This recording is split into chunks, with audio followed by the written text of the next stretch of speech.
of the Lakewood City Council on August 3rd, 2026 at 7:04 p.m. To connect the council meeting online, please use one of the following links at either lakewoodspeaks.org or lakewoodco.gov/council videos.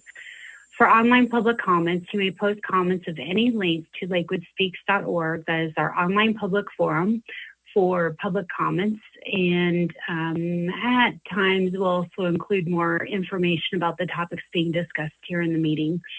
We are leaving that open online through 10 a.m. tomorrow morning for any comments related to tonight's presentations. Mr. Robb, will you please start us off by calling the roll? Councilors Black. Here. Cruz I. Here. Cruz K. Here. Berman. Here. Beer is absent. Low. Here. Nystrom. Here. Ryan. Here. Thanks. Here. Sharzai. Here. Mayor Strom. Here. Great. You have a quorum. Okay, thank you so much. All right, well, before us tonight, we have two different conversations, traffic fish related this evening. So we'll be hearing a lot from our Public Works folks this evening. First, we will go through the topic of traffic calming. And secondly, we'll be discussing neighborhood parking pilot project that has been underway for a little bit of time over the last year. So with that, I will go ahead and to get things kicked off, hand the floor over to Director DeAndrea, our Director of Public Works, and we'll see what this evening has in store. Director DeAndrea, the floor is all yours. Thank you so much, Mayor. Staff was before you at the study session on December 1st, 2025, where we recommended some changes to our traffic calming program. Specifically, that evening, we discussed with Council moving from or putting on hold our traffic speed hump program, which is primarily focused on residential streets, and instead installing speed cushions. So we're back before you now to give you an update on how those installations have gone, as well as talk a little bit about some minor changes as well. We have had some interest from the community in potentially reinstating the speed hump program. So we'd like to talk about that, as well as update you on a pilot traffic calming project that we're undertaking on Mississippi Street. So with that, I'll turn it over to Mike Whitaker, our transportation engineer, who will walk you through the presentation. Then we'll be available for questions. Thank you. Thank you. Good evening, Mayor and Council. Get the presentation pulled up here.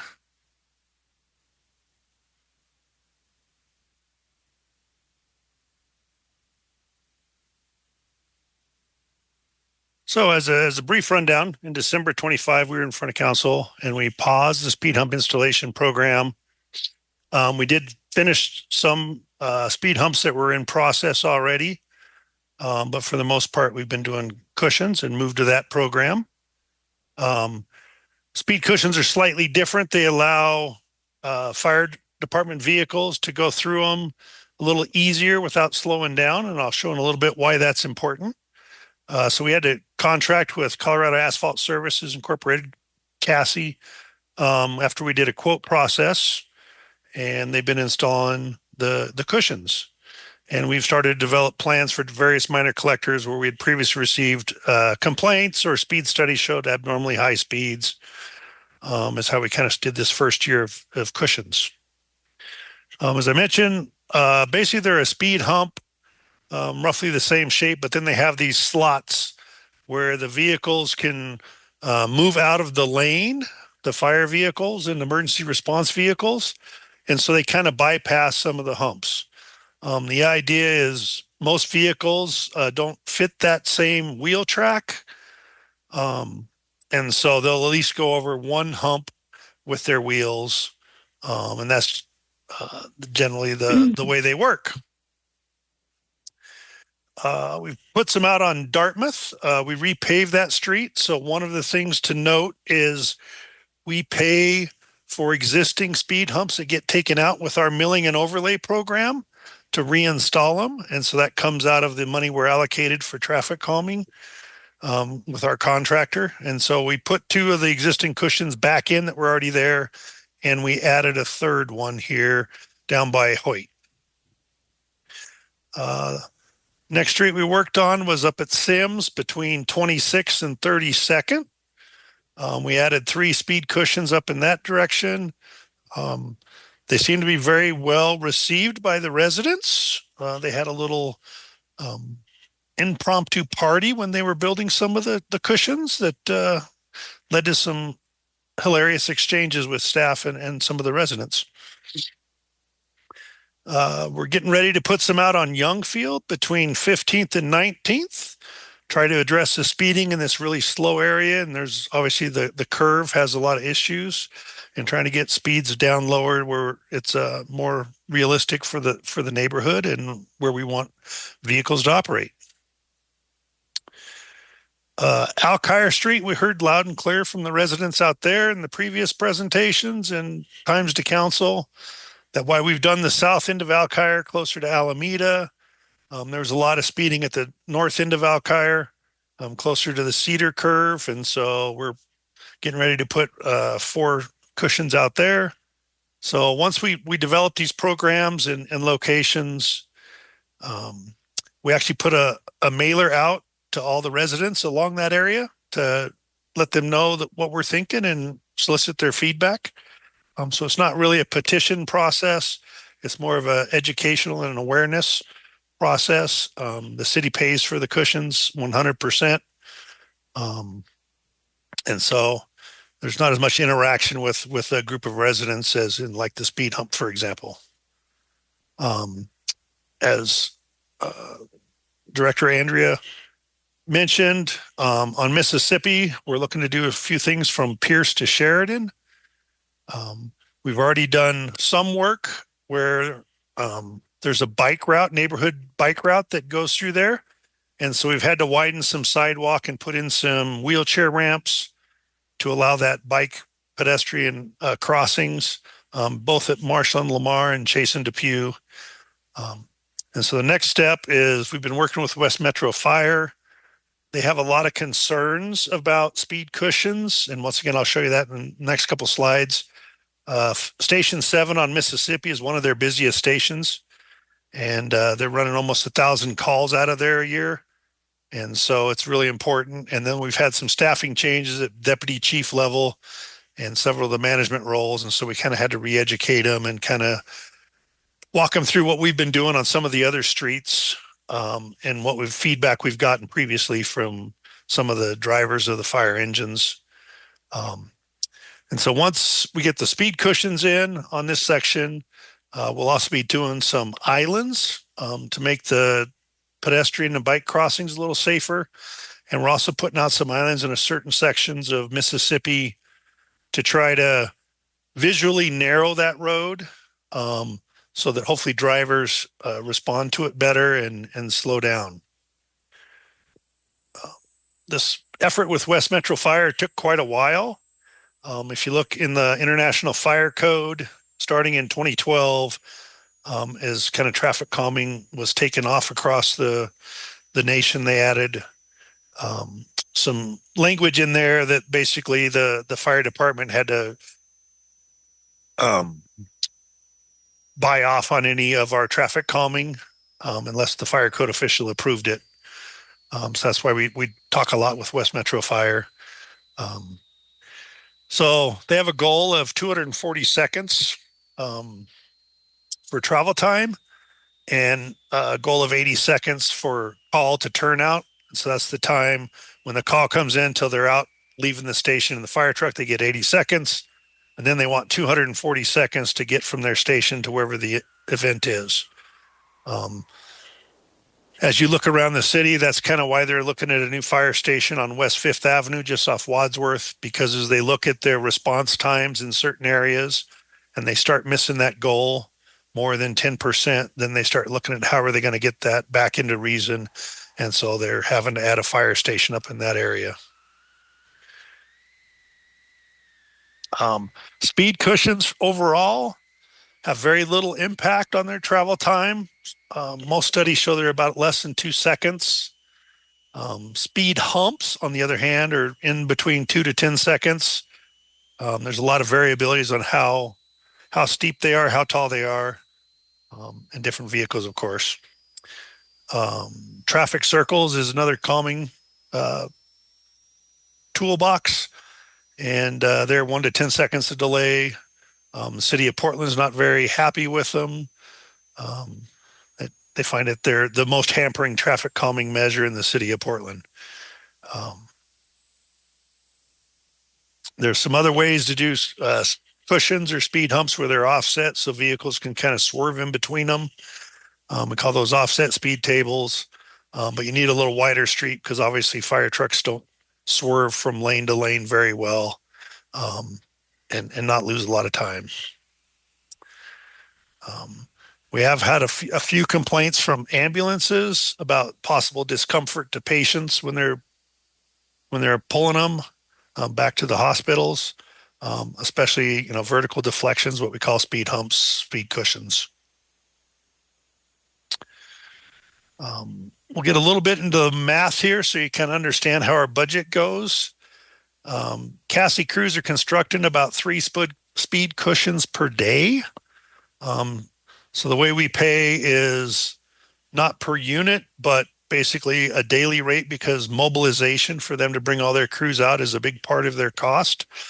And so it's kind of a fluctuation rate.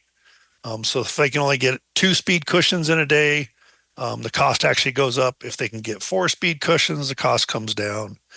But on average, it looks like what we've done so far, they're doing about 3 per day. And so 3 cushions times it's 3,400 gives us about a little over 10,200 per average street segment calmed. As I mentioned, on collector roadways, Lakewood's paying that 100% out of our fund. When we send a notice to the residents to solicit feedback, but there's not really a petition approval process.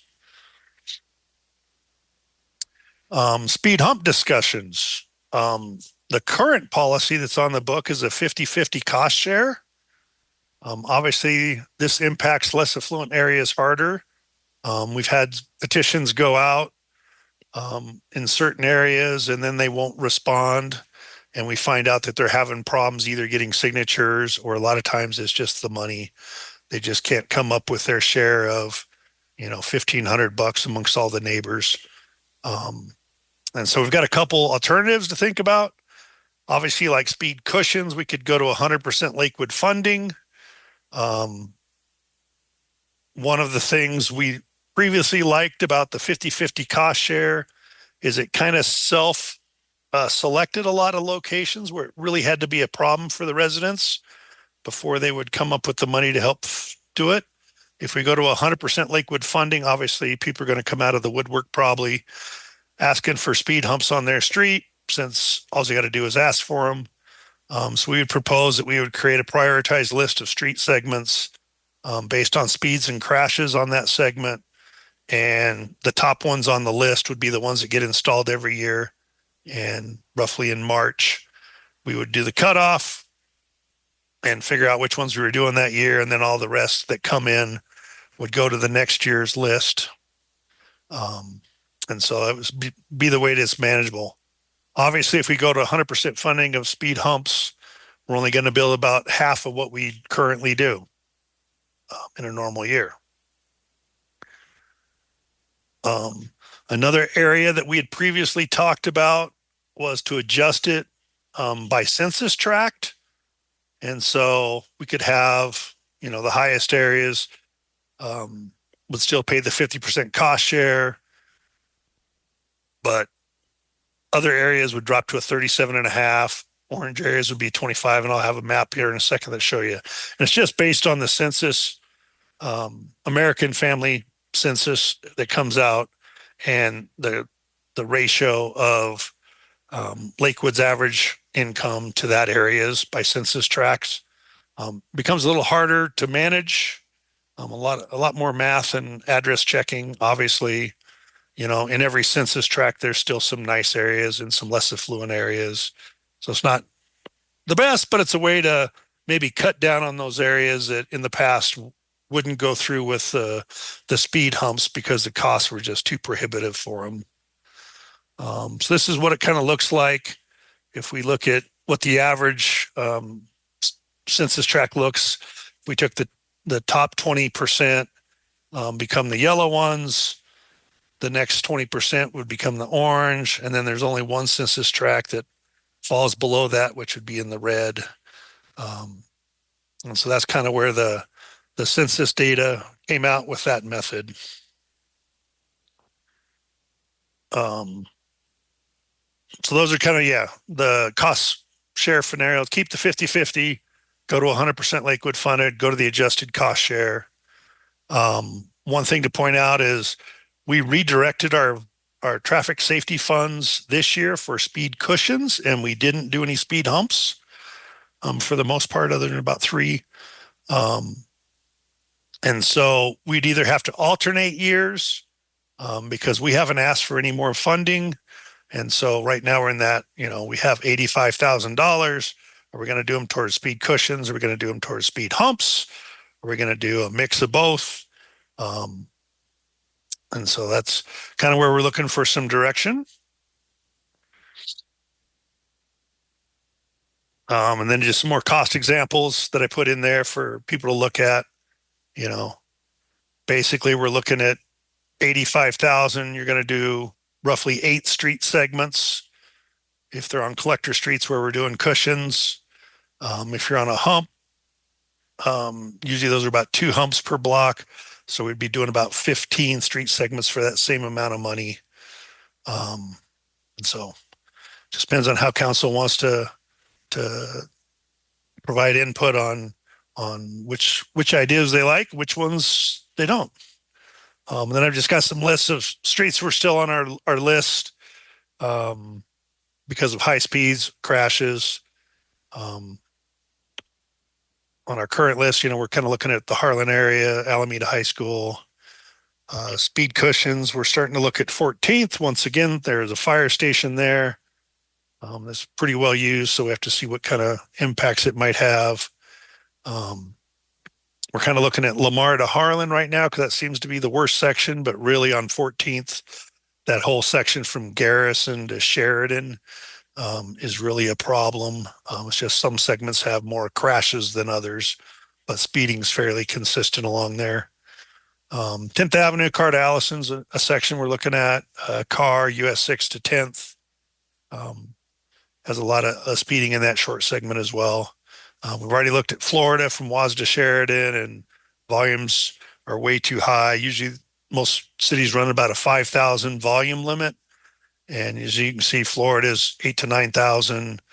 First Avenue by O'Kane Park is 8,000 to 10,000, depending on what year and what location. So we're going to have to look at other solutions for those areas. And I believe that's it for the traffic calming. Ready for questions.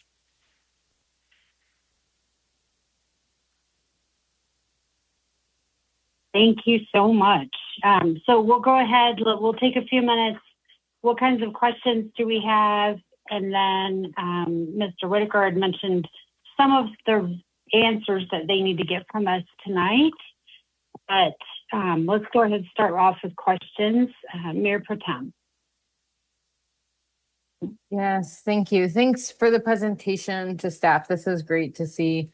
We're not even a full year into some of these decisions around the speed cushions working. So really impressed by how much response we've already seen.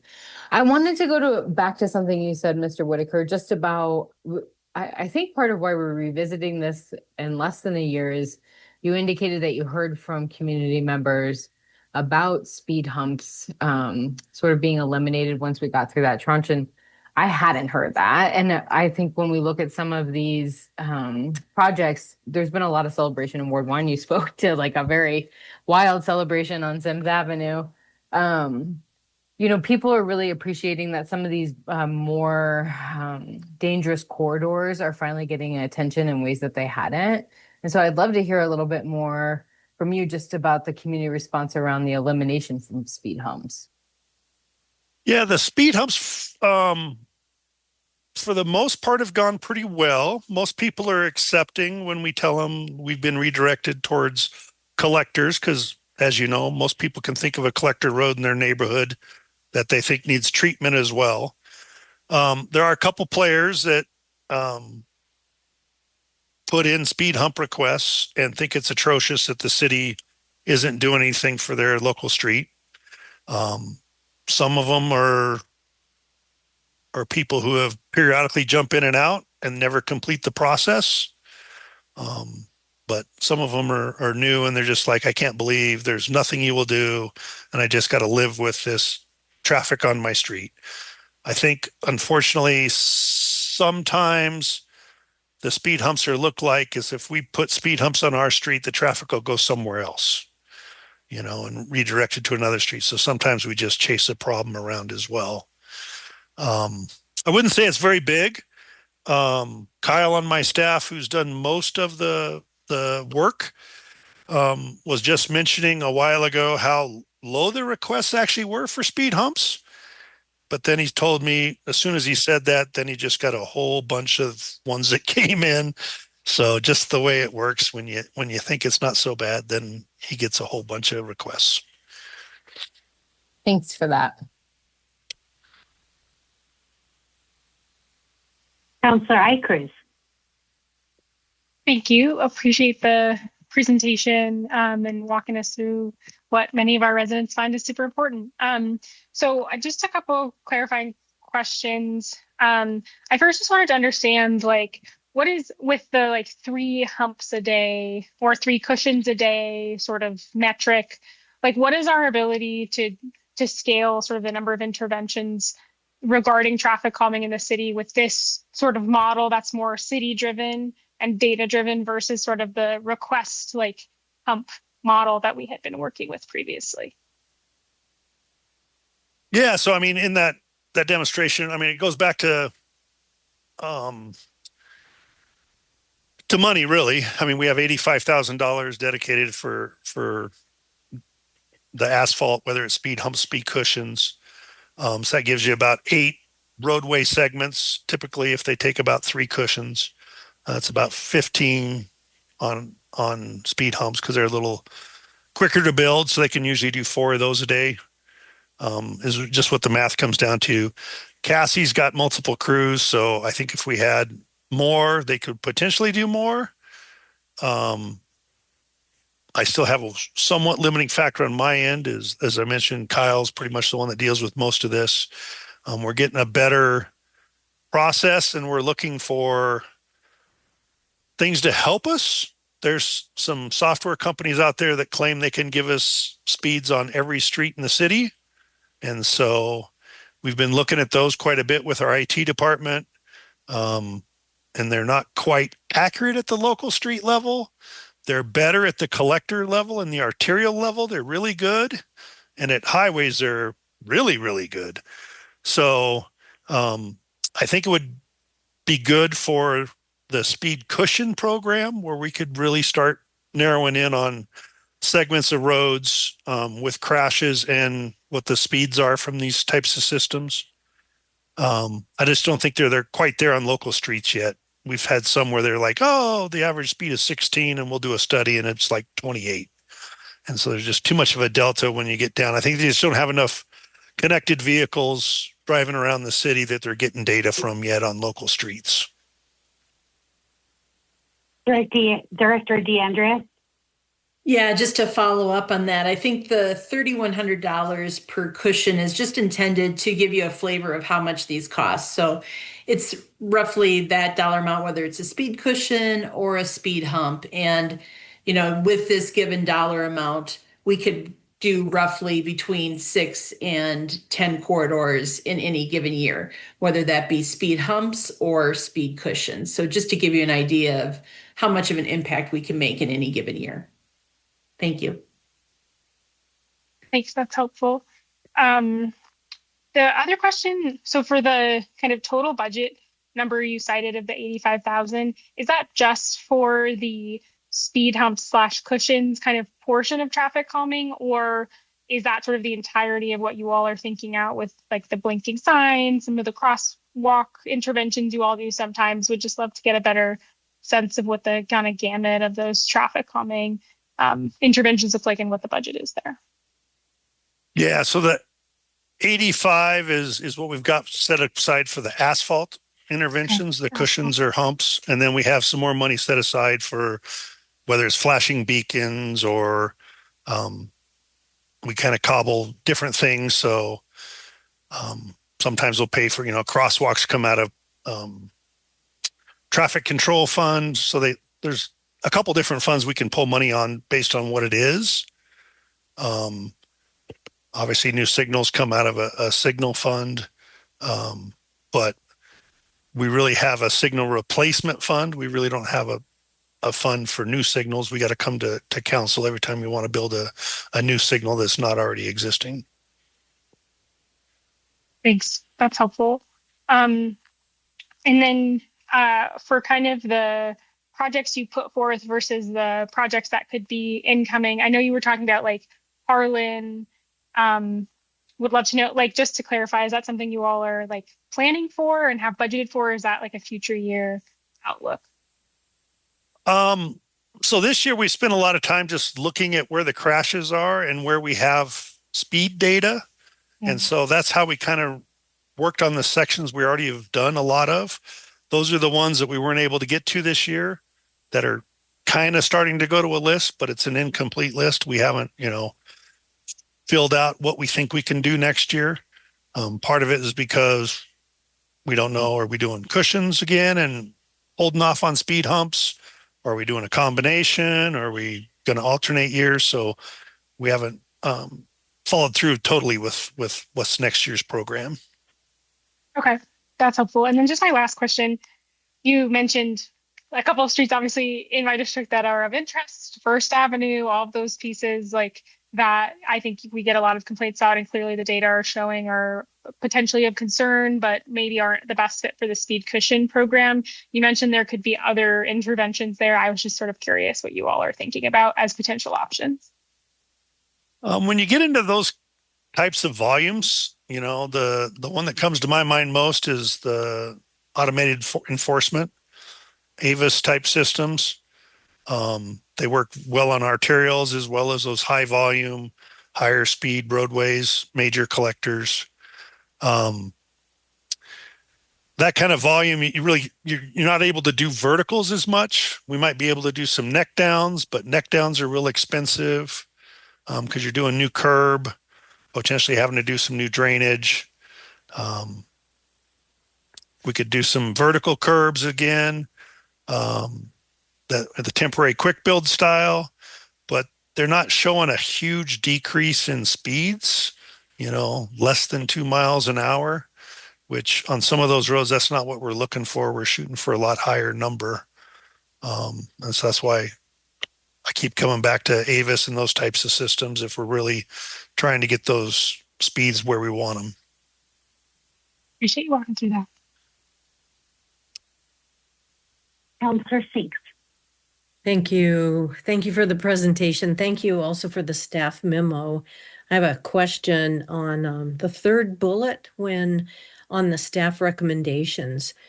So basically it says to raise it up to 3,500 vehicles. What I was wondering, is that where that little thing is across a road where you measure? So would you do that measuring on the roads to determine what the volume is and then how it would be raised? Or would you walk me through that? So that was really just looking at our existing policy where we limit the upper limit where we'll do a speed hump at 3,000. When we look at other cities around as models, a lot of them go to 3,500. And so we were just trying to use the best data out there that other cities are using 3,500. as their upper limit for where they would do speed humps. And so we proposed to change our policy to allow that extra 500 vehicles.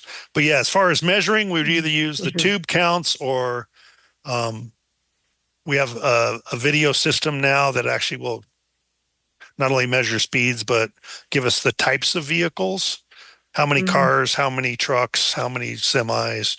And so there's a little more data on the video system, and it's safer for our guys because they just have to stand on the side of the road instead of stretching stuff across the road. So we kind of prefer that for those reasons. Okay, thanks. And same way with measuring on the very first bullet, it says, 5 miles over the posted speed limit. So tell me about the measurement instrument that you would use to determine, this is pretty typical that people are going 5 miles plus over the speed limit. So that's the same traffic study equipment we would use, whether it's the tube or the video.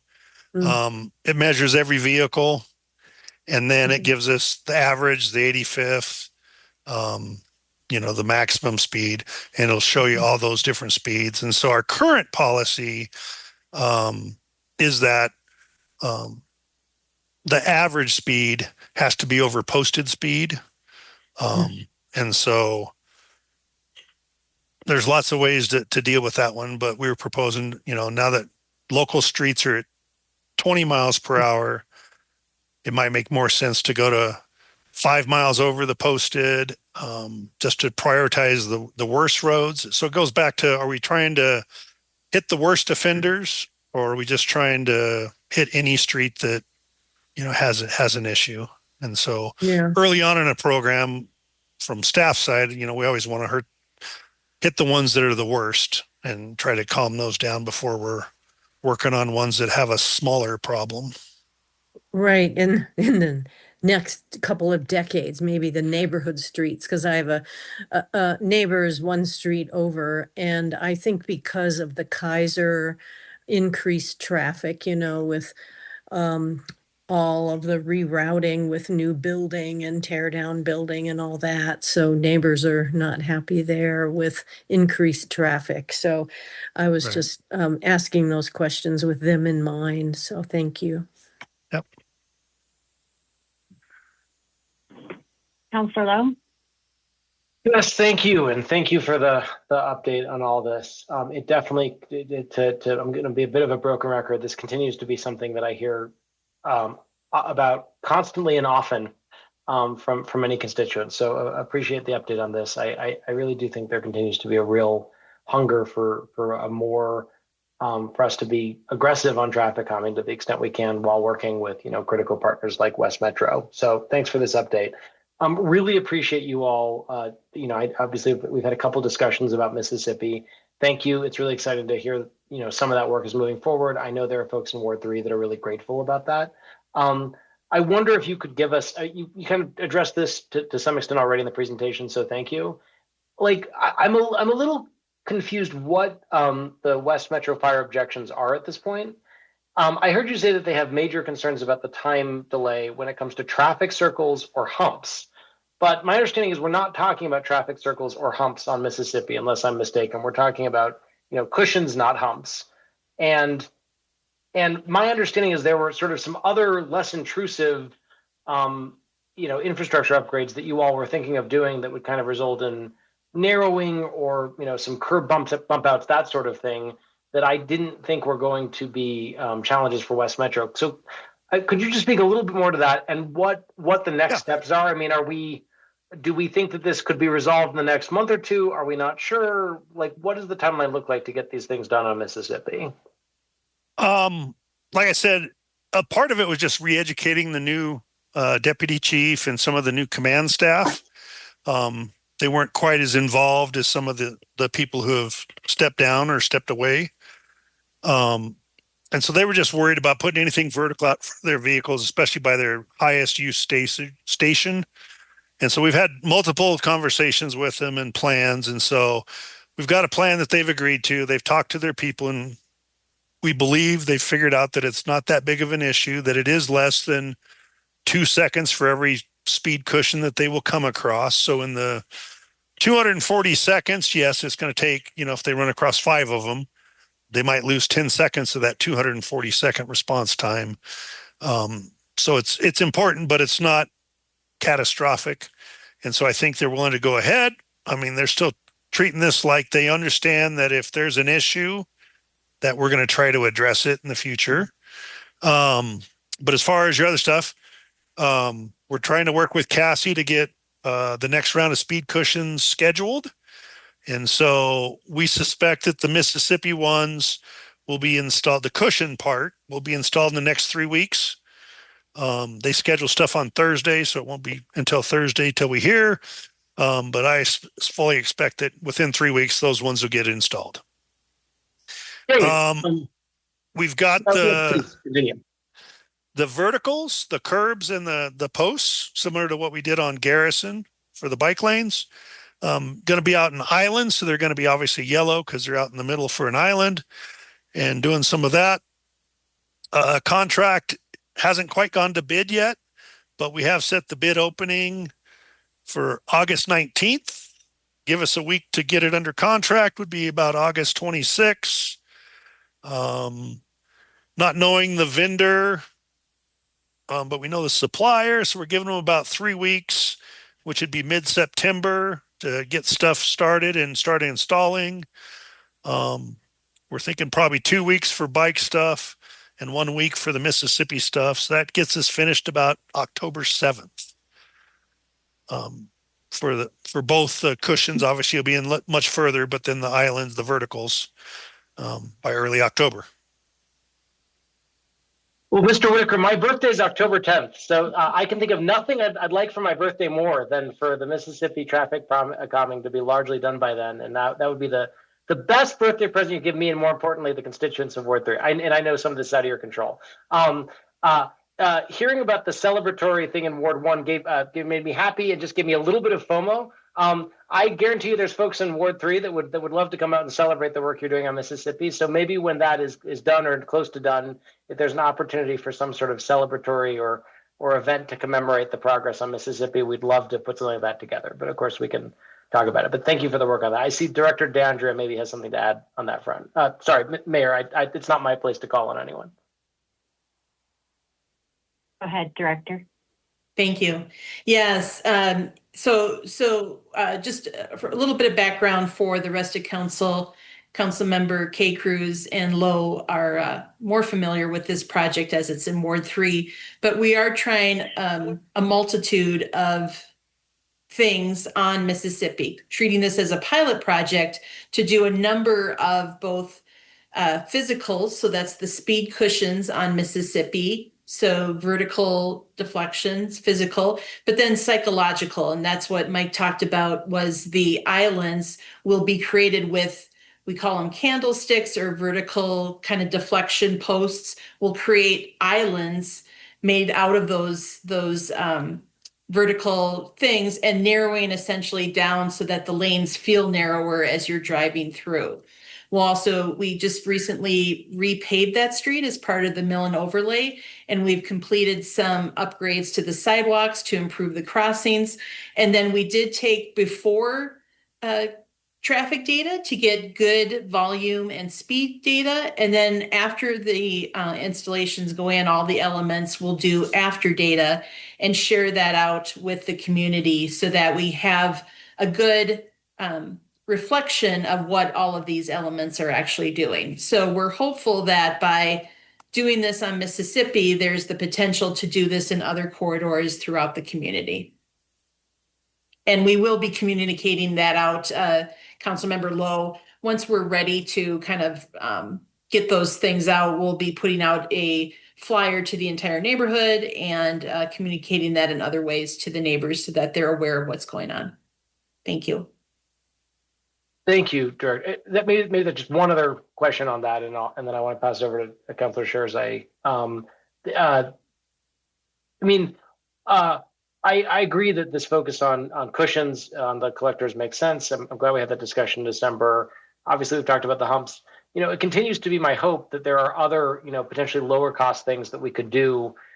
Things like new and improved crosswalks, pedestrian treatments, not necessarily lower cost, but, continue to expand our bike lane network happens at, ancillarily to be a really, good proven traffic calming strategy is my understanding. Street narrowing, lane reductions, curb extensions, flashing beacons, targeted vegetation and trees, or other quick build approaches like maybe mini traffic circles, although it sounds like those are complicated with our friends in the fire department, but also low cost flexible materials such as curbs, crossings, rocks, or flex posts.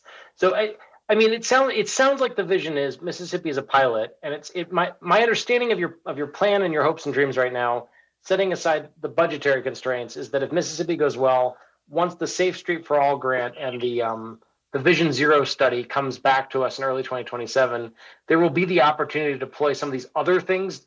As much enthusiasm as I think there is for cushions, I hear you on the cost. That there will be an opening to deploy some of these other, potentially, I hope, lower cost treatments to other collectors. It sounds like that is your hope in 2027. Do I read your plans correctly?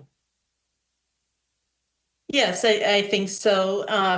And again, yes, we want to expand that toolbox and use some of those other things, not just look at a one size fits all, but what is unique to that corridor that we can approach and continue to focus on those low cost elements. The flex posts, that's another name for what we're actually putting out there, candlesticks, the things that are going to go on Mississippi. But yes, the SS4A work will ultimately drive us to what are those more prioritized corridors and areas where we can implement some additional traffic calming measures as we move forward.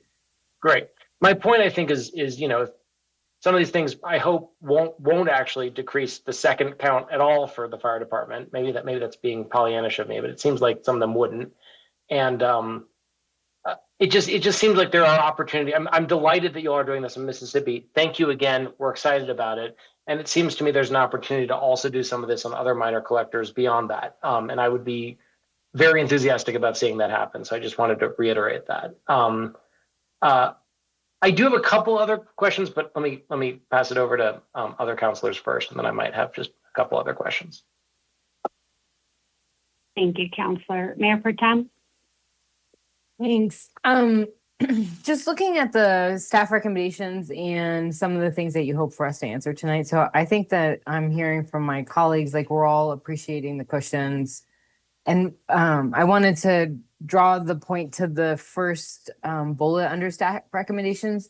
This has been a challenging metric for particularly in Ward 1 when we're taking the average, because some of these streets have like wild speeds. And I think that what they're experiencing and articulating in Ward 3 on Mississippi is a really similar situation. And so if we are looking at like giving some direction on that, I think that because the collectors have been the focus, that it really sort of minimizes that need for the average, because we're seeing the collectors being addressed, and those are some of the hardest hit areas. So I would really be advocating for us to keep our focus on cushions and not sort of return back. I think that what Councilor Lowe just sort of articulated about some of the tools that'll be coming out and come in future months once we get some of these studies back, I think allows us to look at differently at larger impact. And because the dollars are finite for us,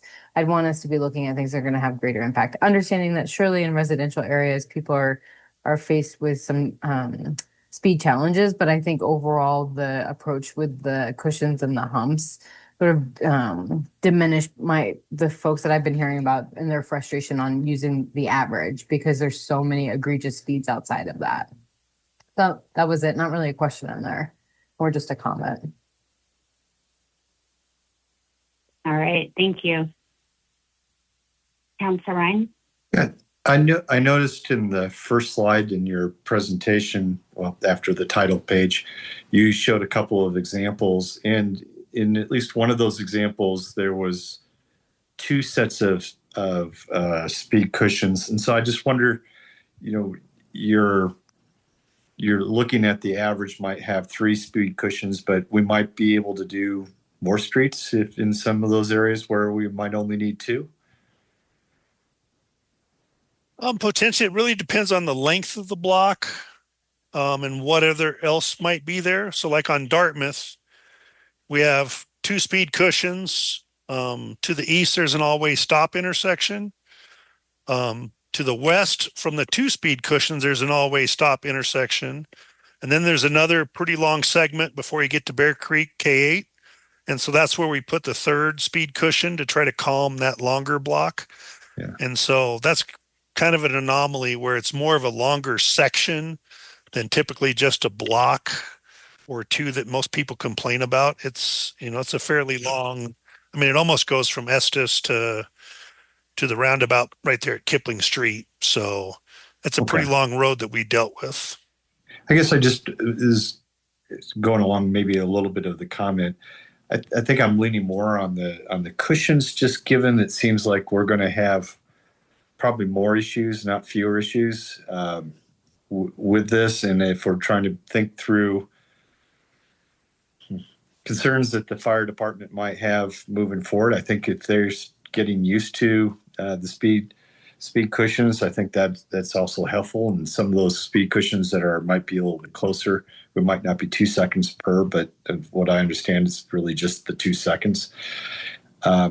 Is there any advantage to doing the speed hump other than a few $100s per hump? The advantage is you get a little slower speed just because there's no cutout for their vehicle. Yeah. For one of their sets of wheels. And so the comfortable speed over a speed hump is a little bit slower than over a speed cushion. But that's why they're kind of designed for local streets for the hump, and then the cushions are designed usually for a little faster collector streets. Have we noticed any behavior in which someone might speed up to the hump and then slow down and then speed up and right? And so, and at least from what I've seen in my neighborhood, when some of those speed calming were placed around a park where we were having some kids in pretty serious danger with some of our teenagers wanting to show off, we see a little bit of that. Do the speed cushions versus speed humps, is there any difference in that kind of behavior, or is it really just the same? I think it's pretty close to the same. All right.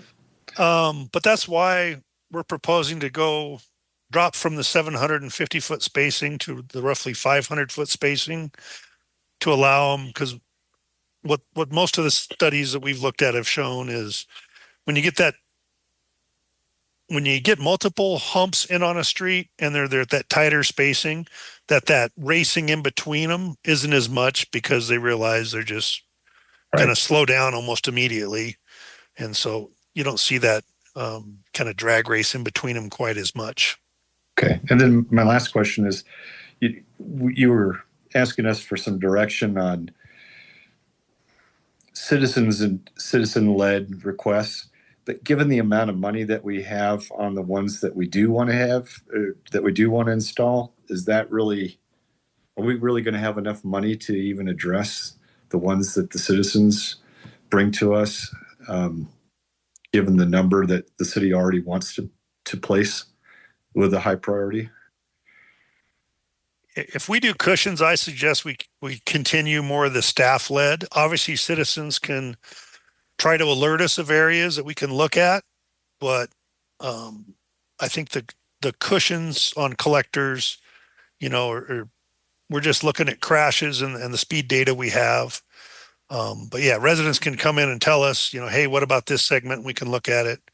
But we're kind of doing that outside of any petition or funding process. So it's a little quicker on our end and a little more thoughtful, I guess, on where we're trying to address first, trying to, like I said, hit those worst segments that we know about first. And, not everybody's happy when they find out that they're, 15th down on the list, but hopefully they can understand that, there are worse segments than maybe the segment right out in front of your house. Great. Thank you. Councilor Cruz. Thank you. Yeah, just wanted to re-enter the queue with less of questions and more just speaking to the recommendations, I think I would agree with the general, what appears to be building consensus, that like focusing on the speed cushions seems to make the most sense in terms of bang for our buck with the dollars we have now. I do think like moving forward and as we pursue different budgetary options, et cetera, that like there can and should hopefully be a both and option in the future, or we can think about expanding our traffic calming program, because this is really something that we hear from people a lot about, and I think like it doesn't meet the need quite yet, and hopefully we could get there.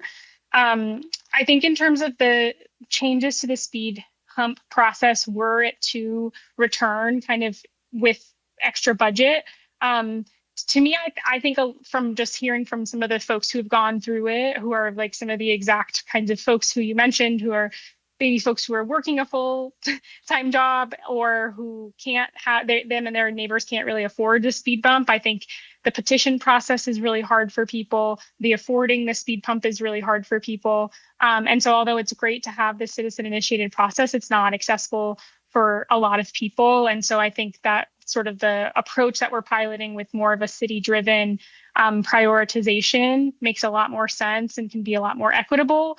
And as you said, maybe there's ways that people can weigh in and kind of speak to some areas of need, but I think that there would be a need for like a broader reshaping of the hump process as well, just based on the feedback that I've gotten from people who have gone through that process. Although, getting the hump after like a year of working on it for some people, I think was very beneficial for them.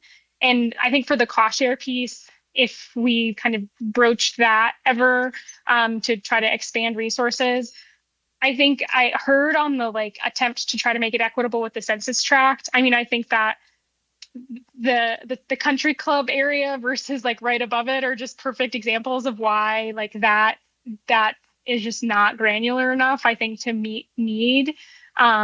So to me, I would maybe argue for like a scholarship or hardship fund or something like that people could ask for instead of maybe actively applying. But all of that is to say that if we're going to make those changes to the program, I think that should be a broader conversation, and that the focus on speed cushions is warranted as of now. And I've heard generally good feedback about that, although I understand some people on their specific streets get frustrated.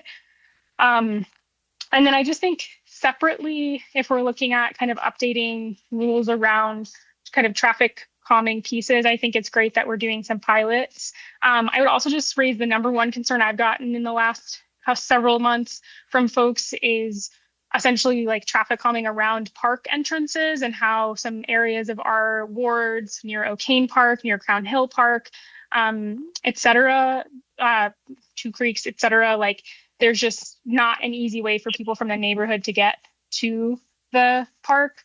And so I think that a lot of that has to do with why there haven't been things put in, is because of the like people crossing metric, less so the speed metric. And so I would advocate for revisiting that at a future date as well.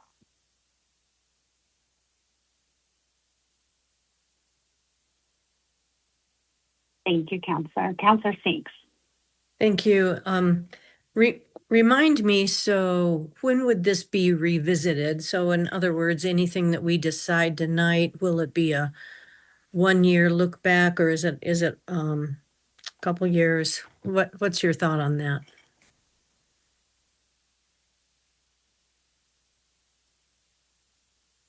I think for one, we can decide that if there's something that we want to do. But Mike, yes. Yeah, I mean, it's good to do it probably at the beginning of a year as we're starting to build a budget.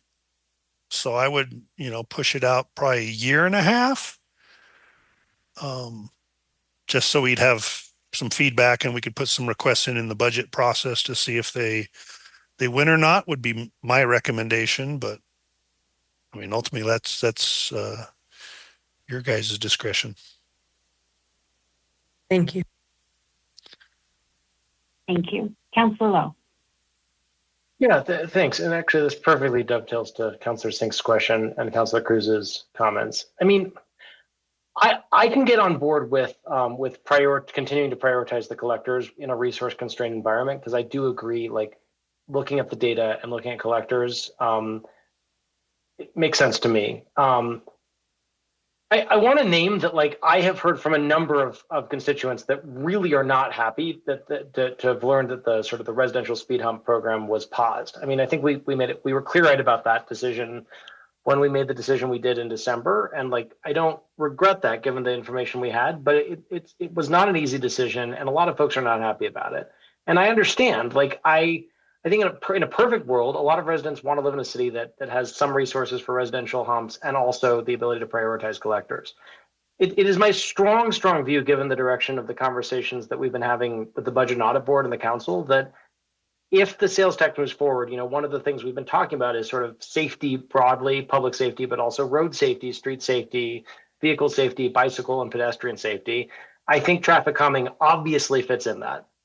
I'll go on record saying I think $85,000 a year is just frankly an anemic amount of money to invest in traffic calming. I understand that per Councilor Cruz's question, it's more than just that covers the actual asphalt humps, and there's more to it than that. But I really strongly feel that our residents want significantly more than $85,000 a year in a budget of over $300 million a year put toward sort of an ambitious traffic calming program. I think a good plan A for us is that we should go to the residents and we should ask for this sales tax increase, and we should be willing to put some of that into traffic calming and street safety. And if that is approved, I strongly feel that council should be unambiguous that we're going to, like, not just a little bit, but like dramatically scale up the amount of money that we're putting into traffic calming. And I think that we should be very clear that at that time, it would be our intent not to wait a year and a half, but come back like in January and turn on the spigot for both residential speed humps and collectors. And I think at that point, we would have sort of dedicated resources to do that. So I would strongly advocate for that being our sort of our posture and approach. And obviously that connects to some sort of budget audit board and council-wide conversations about the sales tax. But in my mind, they are connected because a lot of this is a resource constraint question. So I guess that's where I would be. I would also, I mean, one other thing, this presentation has been great. So thank you.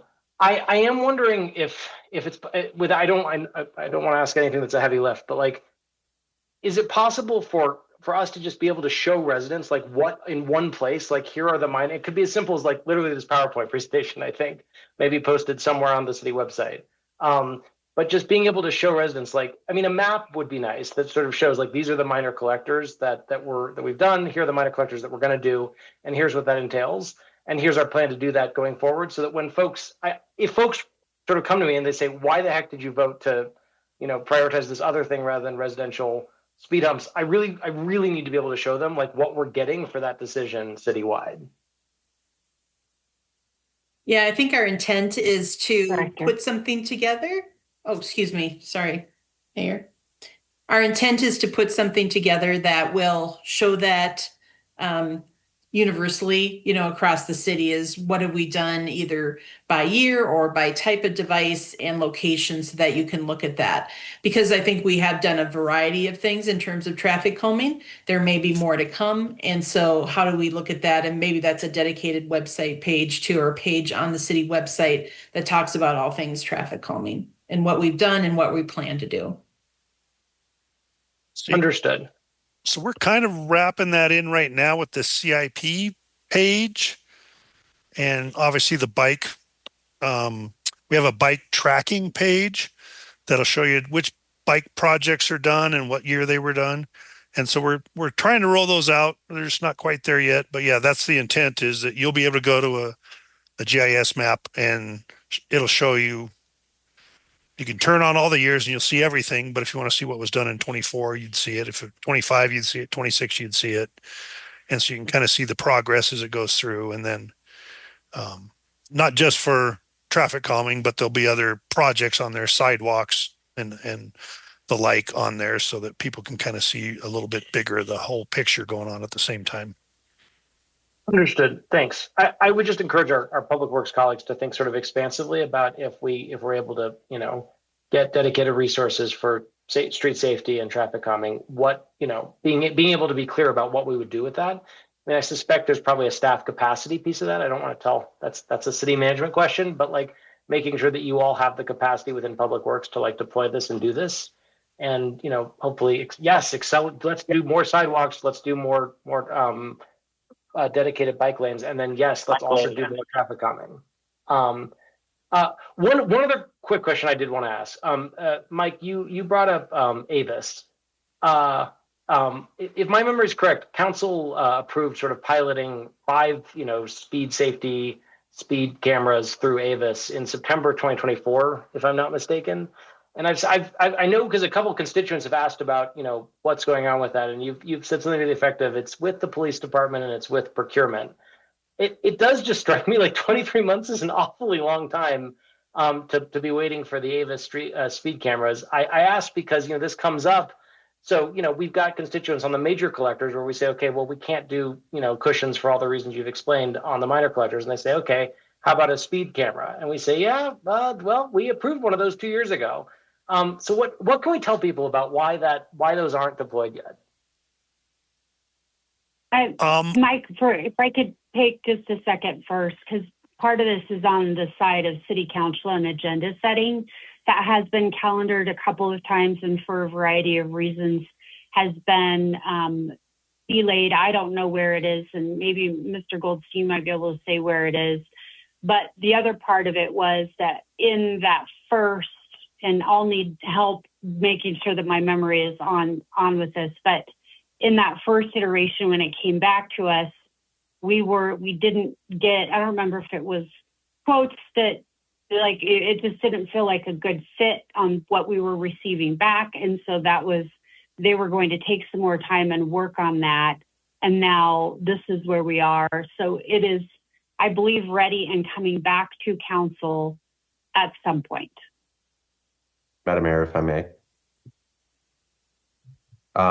Yeah, so I think in the interim, PD's working on a staff memo or one pager that they can share with you all, kind of the status of where things are at. As the mayor said, we've had it calendared. We've pulled it back a couple times for a variety of reasons. We also ran into some contracting issues where we went out to bid, and the contractual language that came back from the vendors wasn't very favorable to the city.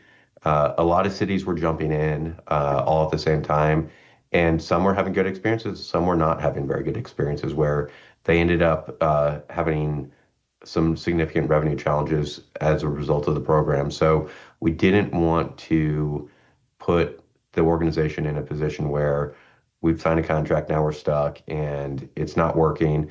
There's also been maybe some changing views on city council that have given PD a little bit of hesitation to jump all in. But I think they're still interested in it. They still see value in it. And as Mr. Whitaker shared, in some areas, it's probably the best tool we have to actually reduce speed or increase traffic safety. So I think you'll see some of that in the information PD shares with you. I do anticipate it coming back to you all at some point. The last conversation I had with the chief on it, they were talking about maybe entering into agreement with 1 or 2 intersections rather than jumping right into 5, so that we could maybe take a little more measured approach. Not that we wouldn't get to 5 eventually, but again, as you indicated, when you all authorized it, we would come back to you with an opportunity to share some opinions about those locations. Thank you. It sounds like this is. It sounds like I should defer any further questions on this until we have this is a whole separate topic, and that makes sense to me, and I'm happy to wait. But I will, and I agree there's a lot of complexity here. But I will just name that it's something that I've been asked about a number of times over the last few months. So I'm heard, and I appreciate the city being thoughtful about it, but eager to get an update on the timeline on that when we're able to. Great. Yeah, thank you. I'll stop asking questions. I appreciate the update. I mean, I will just say again, it's something that I get asked about a lot. Like, what else can we do as a city to be a little bit more forward leaning on traffic calming? And it is my sense that particularly if we have the resources to put behind it, there's more that we can be doing. So thank you for all these updates. Okay, so to land us so we can move on to tonight's next topic, it sounds like we have fairly universal, at least of those who've spoken this evening, support to continue on the cushion side of things at least. So we have, we can decide, do we want cushions or humps, cushions and humps? It sounds to me like everybody is happy with moving forward with the cushions at least. Can we get some confirmation on that? Yes or no, moving forward on cushions? Okay, and I see all hands. Ben, are you counting? We didn't really, okay.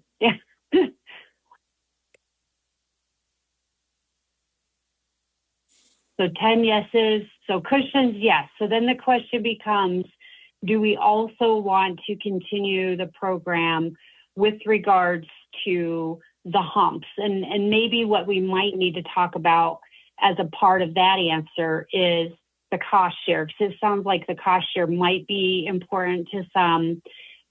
But I would open the floor. Is there anything particular that anyone wanted to talk about with that? Councilor Lowe.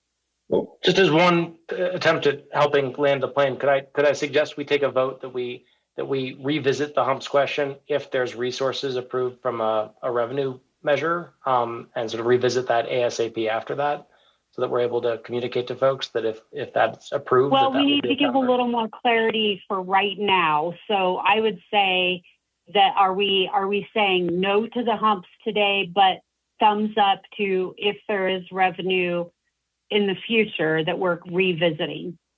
Is that kind of what you're thinking? I'd propose it as a vote to defer humps until after November, revisit it if there's resources, and meanwhile direct staff to be very clear being able to communicate what they're doing on the minor collectors so that we can communicate that to the public between now and January. Okay, so humps in general, deferring that decision tonight, and we could certainly have it in a few months after November election if that comes. Well, I guess either way we need to reevaluate and come back is what you're saying, the way that you've proposed that. So council, are we in support in general of deferring the hump decision to a later date?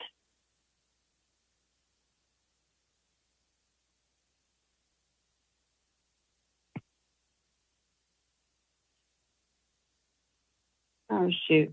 I think you have 10, Mayor. Okay, that's what it looks like. Thank you.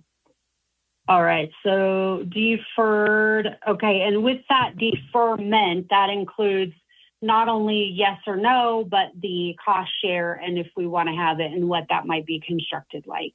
And should so with revenue. That. Oh, sorry, please. Yeah, if well, I mean that the whole thing's deferred, so we'll just talk about it all at some point thereafter on the other side of that. Okay, so then, Mike, do we still need to decide data-driven or community-driven, or cushions were always data-driven, correct? Correct. I think we're good. Okay. All right. So that was the main thing that we needed to convey to staff on this particular topic. So thank you, both of you, although I know we'll see you back for the next topic. So with that, we'll go ahead and put traffic calming to bed and transition over to our parking pilot program.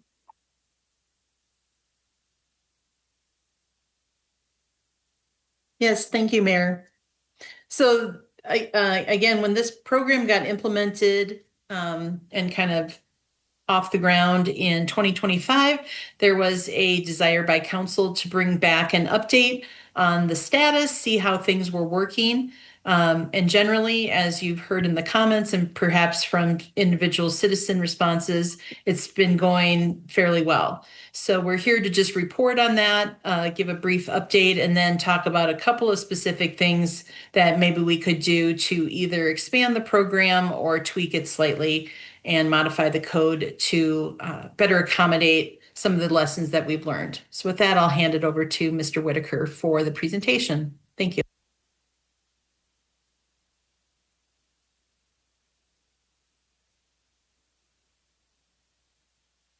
All right, let me get the presentation up here. All right, it was back in October of 23. We presented the council with the citywide parking study from our consultants, and that kind of spurred this. We've talked in February of 24. We presented in feedback and had an estimated cost of about $235 for 40 hours of enforcement. The following year, February 25, we actually went out to bid and selected interstate parking for our contractor. And it was about $175,000 with startup costs and ongoing costs. And so we had to work a lot with IT department and municipal courts because interstate does the out parking enforcement on the street, but all the citations end up going over to municipal courts for adjudication and appeals and those types of things. So we actually started issuing warnings in July of 25 and started doing citations in August of 25. And then in April of 26, we extended the contract for another year at $116,000. So that gives you an idea of what the kind of the labor and management of the program costs per year once those startup costs were taken care of in that first year. Obviously, I'm just focused on interstate parking and the parking program. Police department does still issue citations for parking, but at a much lesser volume than they used to because they also contact interstate parking for certain issues. And so it's kind of a team trying to get parking taken care of out there. This was just an excerpt from January, kind of showing you by day where they were writing tickets throughout the day. Obviously, the afternoons seemed to be where most of the parking violations were being found. But you can see most days, they're in the teens for writing tickets. A few days, not as many, but roughly a little over 200 violations a month. When we just look at the residential parking permit program, in that same month, there were 40 tickets written in just the permit parking area there in Applewood. Once again, as you would expect with the restaurant, it's kind of afternoon and evening is where the most tickets were written. Not really surprising there. Revenue by month kind of shows you what we've got for actual revenue coming in. Roughly in that 6,000 to 8,000 for the most part, most of the months. But this is actual revenue for people that paid their tickets. And so that upper line is the number of total tickets written. And then that lower line are the ones that have had to go to collections, are still in the process of getting paid.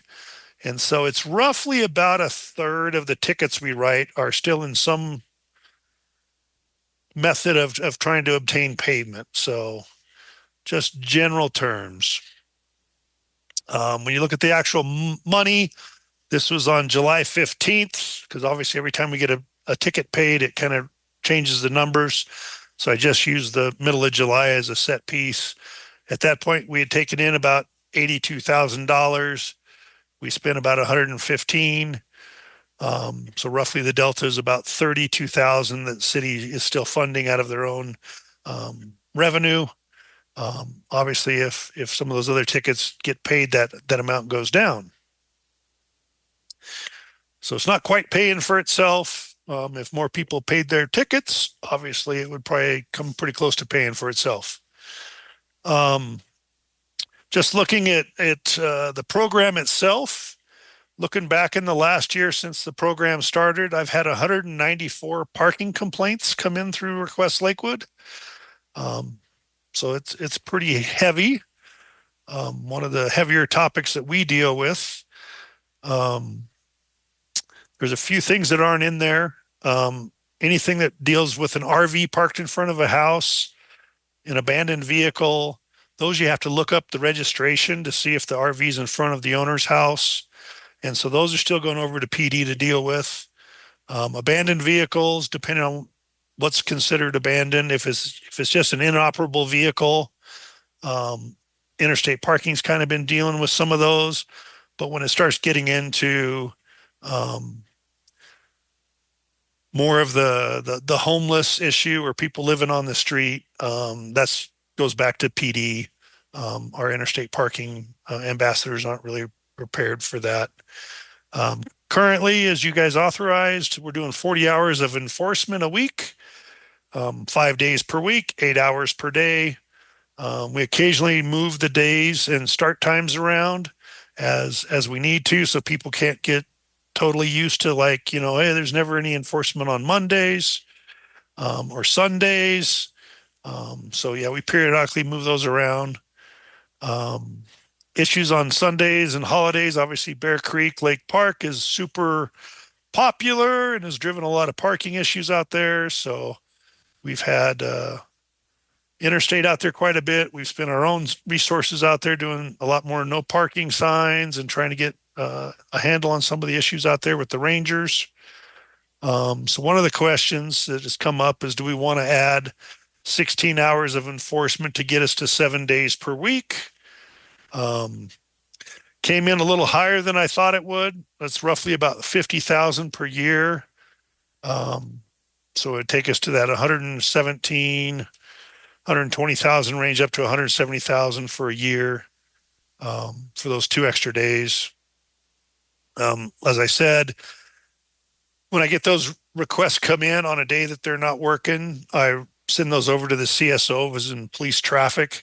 And so they try to take care of those issues when interstate's not in. So it's not the biggest issue right now, but I'm sure PD would love for us to take over more enforcement if we could. Getting back to some of the lessons we've learned in the residential parking, the current code has a mechanism to reduce the area that requires a parking permit. Essentially, it's a petition process by block from the outside in. But we don't have anything in the code that would allow us to expand the residential parking area. So if my team messed up and didn't anticipate how far people would park and drive, and it was just outside the RPP area was still being impacted, the code doesn't currently allow me in any way to expand that area. Having said that, we still only have the one area that's piloting. The Applewood area is our only permit parking area in the city. So this is that parking area. But, if we had an issue down here, I have no way to add those houses down there. Or if we had an issue above 23rd and we wanted to extend that area up there, we don't have a way to do that. A more real example that's currently going on is, since this area was established, these 31 townhomes have been built and occupied. And so they only have about 5 on-street parking stalls that they can access. And so a few of the owners there have been very vocal about they don't feel like they're being treated like residents of Lakewood because they're excluded from the residential area. In the parking lot, Abruzzi's, has a lease for a lot of the lot, but there are 10 stalls that the townhomes have access to on off-site or off-street. They all have 2-car garages, which, once again, when you talk to them, they think it's more like 1.5, because people have a lot of stuff in their garage. And then there are about 13 stalls out on Youngfield Street.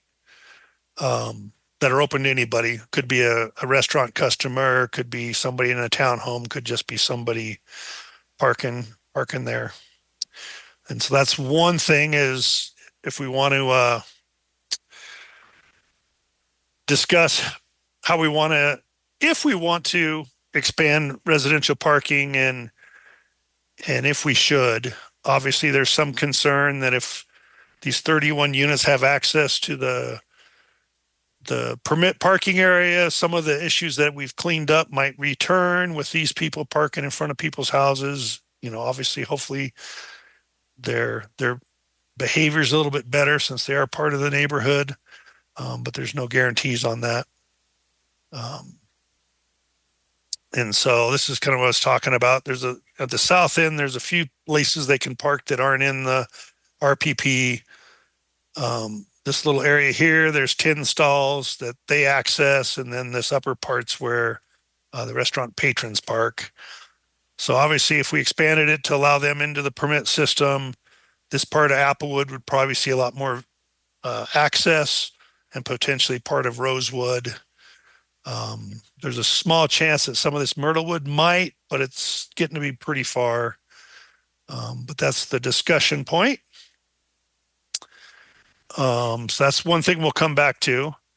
Another thing we've kind of learned is the visitor permit process, while it's free, it still requires you to get the license plate, call in, get the permit, or go online and get the permit for that license plate. You know, if it's a plumber, if it's a roofer, you're not usually going to have that. If it's a book reading party that only happens every month and a half at your house, you know, there's usually quite a few cars. Is that really thing? So the way we've kind of dealt with it so far is they can send us, contact us, either Interstate Parking or Transportation, and we basically get their address and the date and kind of look at it and basically talk with the ambassadors and say, hey, in this block, you know, there's going to be this event. Don't do it. We've really worked with the ambassadors quite a bit to use their common sense. I mean, obviously, if there's a lawn care company and you see people mowing a yard, you know, don't ticket that vehicle. Same with roofers, plumbers. Those are pretty easy. It's more the graduation parties, you know, you just have a bunch of cars that maybe come in and out, they're friends. It's not really a good way to do it. So we've worked with a couple of the people that live in there, and they just called us and said, hey, we're having a grad party on this date from these times. And we just pass that on to the parking ambassadors, and it's handled pretty well. I think as long as we don't have a lot of permit areas around the city, it's going to work okay. Obviously, we may have to revisit that if we start getting a lot of permits around the city. So that's really the update.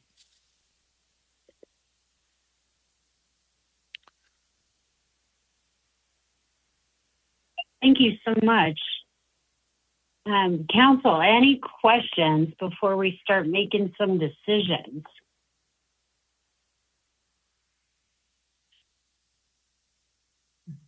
Councilor Sinks and Mayor Pro Tem Sharzai. Thank you. I was just wondering if overnight parking is allowed on the street on Youngfield, or are there any sign, you know, so can the townhome residents park on Youngfield overnight? They can. Mm-hmm. It's just open street parking, just like other public streets in Lakewood.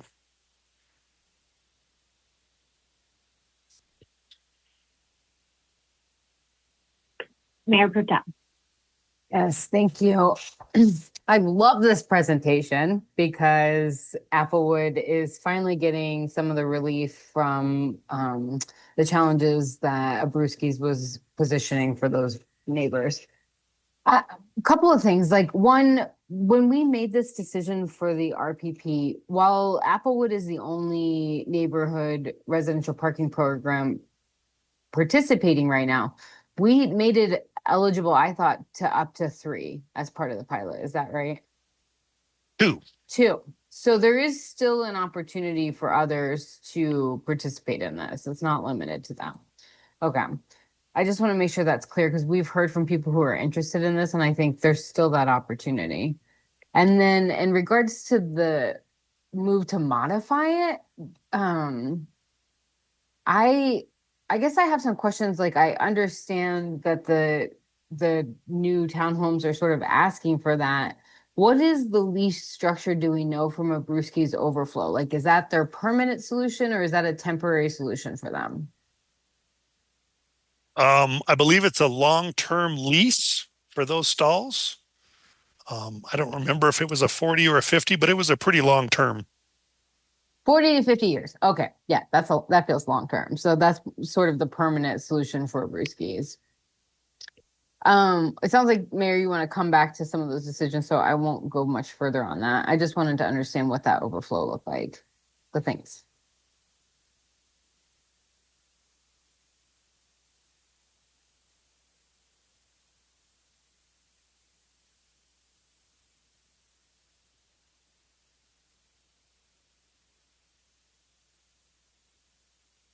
Mayor, you're on mute. Sorry, Councilor Nystrom, the floor is yours. Thanks. I thought I had gone deaf or something. I really have more of a question, Mr. Whitaker. As far as Bear Creek Lake Parks, I've had a few discussions with Director Wieland on that topic. I think there's several ways that, you know, there's parking that's going on along the street and then traffic gets all backed up. And this isn't just weekends and holidays. During the summer, like, it's happening every day. And I had some ideas on that in terms of parking because, you know, there's the whole stretch of road there where parking is allowed and not necessarily a permit program, but if we had enforcement of whether those cars have passes on them, annual passes on them,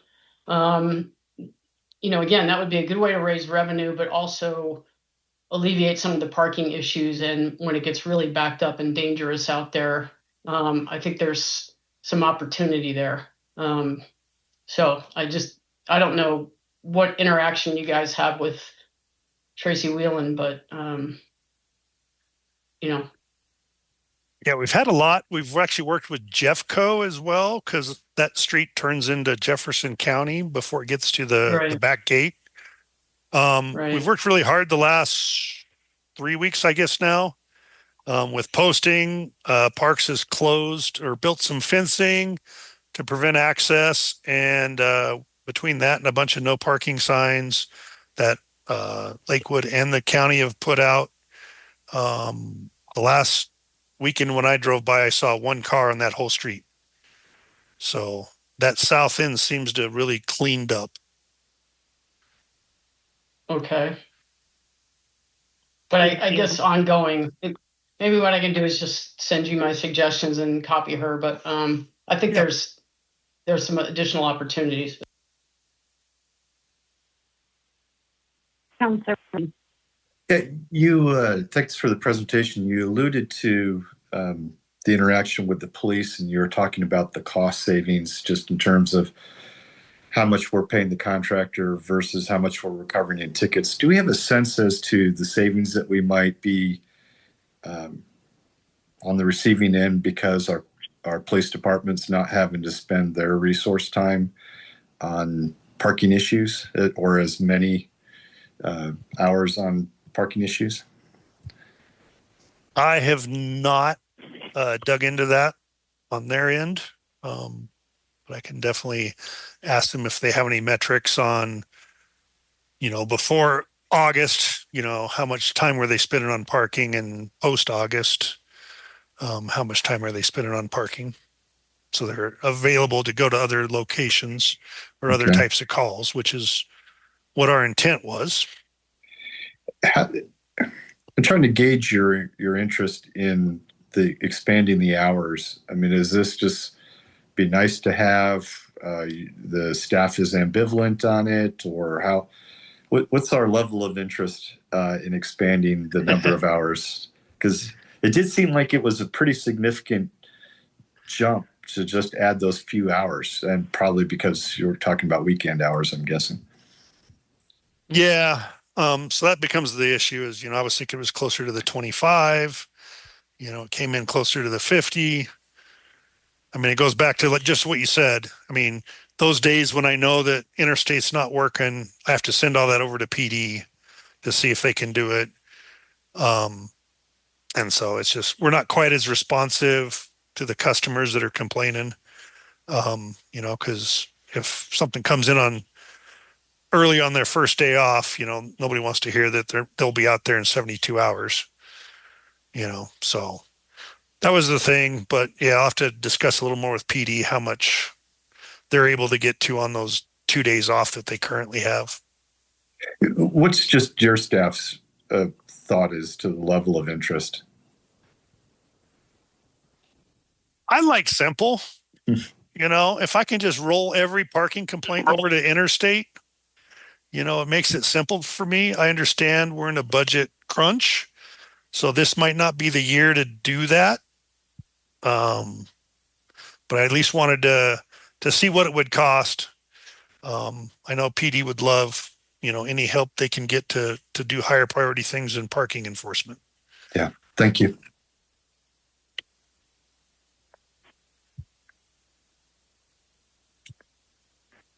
Councillor K. Cruz and Councillor Sinks. Thank you, Mayor. Yeah, I mean, I think to Councillor Ryan's point, for me, before we commit to the added cost, is getting that data of where the gaps actually are, the specific days or times where violations are going unanswered versus a general expansion. So that would be the only thing I would bring up, is just avoiding the rubber stamping, and keep that into evidence-based gathering mode rather than taking a position. So that would be my thing. And then I see Director Andrea, bless you, if there's something you wanted to jump in on there. Yes, thank you for that. Yeah, I would echo what Mike said is, I think we could look at that, maybe get some more data before we make a recommendation to spend that additional amount. Right now, as he mentioned, we're getting about 200 tickets per month. I'd be interested to see what PD is actually issuing, and if we could make up that difference with interstate, what's the cost per ticket, if you will? And then is there a break-even point by adding that additional cost? So maybe before we make that decision, we can get some more information or data to guide that. Perfect. Thank you. Yeah, that would be great. And then just another question I had. So the letters on the Applewood Village townhomes kind of go both directions. Has there been any direct outreach to the townhome residents themselves, separate from like the broader RPPP survey? I sent them the same letter I sent the people in the RPP, asking for their feedback of what they felt the program, how it was working for them. And so the 31 owners in the Applewood townhomes got that same letter that all the people with permits got. Awesome. Thank you.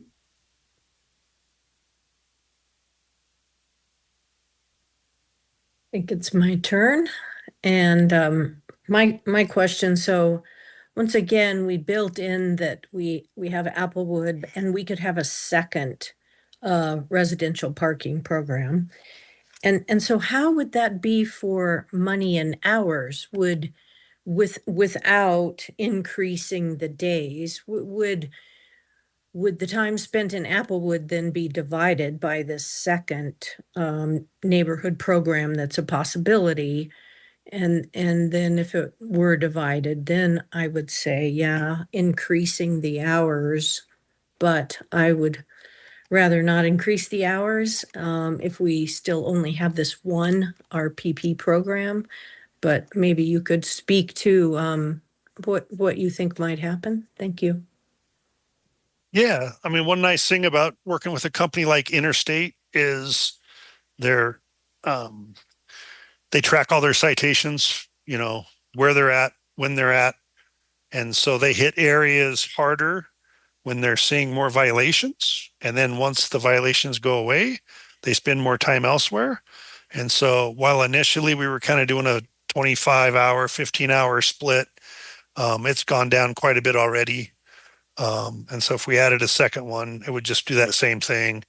they might for a while get a lot more focus as they were getting citations, but once things calm down, then those hours get kind of redistributed around. They do still drive through Applewood quite a bit, just because they know it's a priority area. As long as they're only writing, 1 or 2 tickets a day, I think they're doing what they need to. We start seeing more people parking in there again, then they'll spend a lot more time in there. Thank you.